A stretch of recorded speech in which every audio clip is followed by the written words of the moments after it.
Ready? 3, 2, 1, start. Start. उपसभापति महोदय, सदन में अभी जिस विषय पर हम लोग चर्चा कर रहे हैं, मात्र उसकी चर्चा करने से कोई ज़्यादा लाभ होने वाला नहीं है। विराम। महिलाओं का जो शोषण हो रहा है, इस शोषण का जो प्रधान कारण है, उस कारण को जब तक निर्मूल करने की दिशा में सरकार और समाज सक्रिय रूप से कदम नहीं उठाएगा, तब तक कोई परिणाम नहीं मिलेगा। विराम। केवल सदन में बहस करने से या सरकार के ज़रिए कानून लागू कराने से महिलाओं पर अत्याचार बंद नहीं होंगे। इसके लिए सबसे पहले हमें समाज का मानस बदलना होगा। विराम। जब तक समाज नहीं बदलेगा, समाज के विचार नहीं बदलेंगे, सामाजिक प्रक्रिया नहीं बदलेगी, सामाजिक व्यवस्था नहीं बदलेगी, तब तक महिलाओं पर जो अत्याचार और शोषण हो रहा है, वह बंद होने वाला नहीं है। विराम।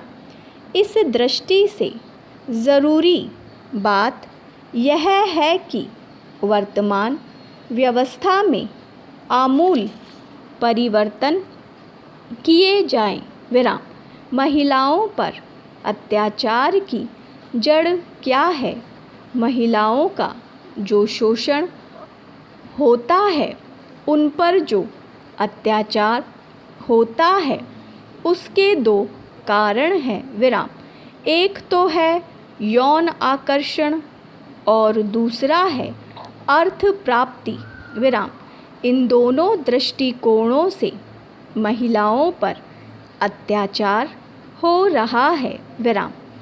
इसलिए सदन को इन दो दृष्टिकोणों पर विचार करना पड़ेगा और यह सोचना पड़ेगा कि समाज में इन दोनों पर कितना नियंत्रण किया जा सकता है। विराम।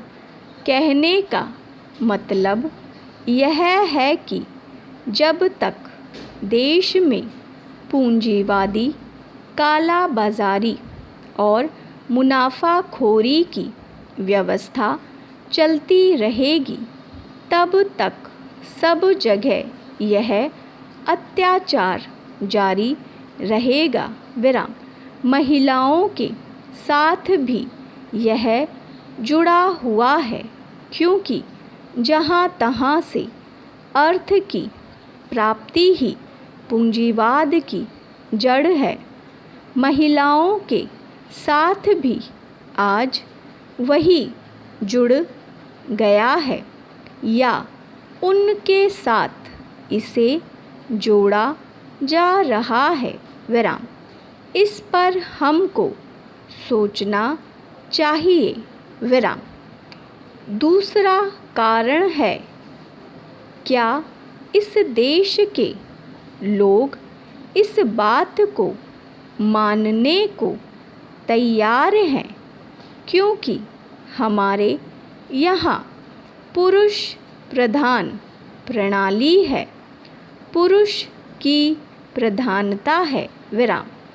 जिसके कारण संपत्ति का उत्तराधिकार पुत्र ही प्राप्त करता है। विराम।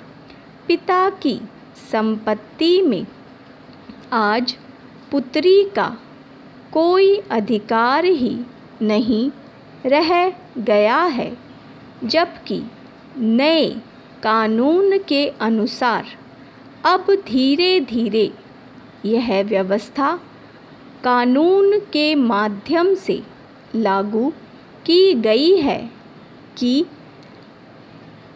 पुत्री को भी पुत्र के तुलना में पूरा से पूरा अधिकार दिया जाएगा। स्टॉप।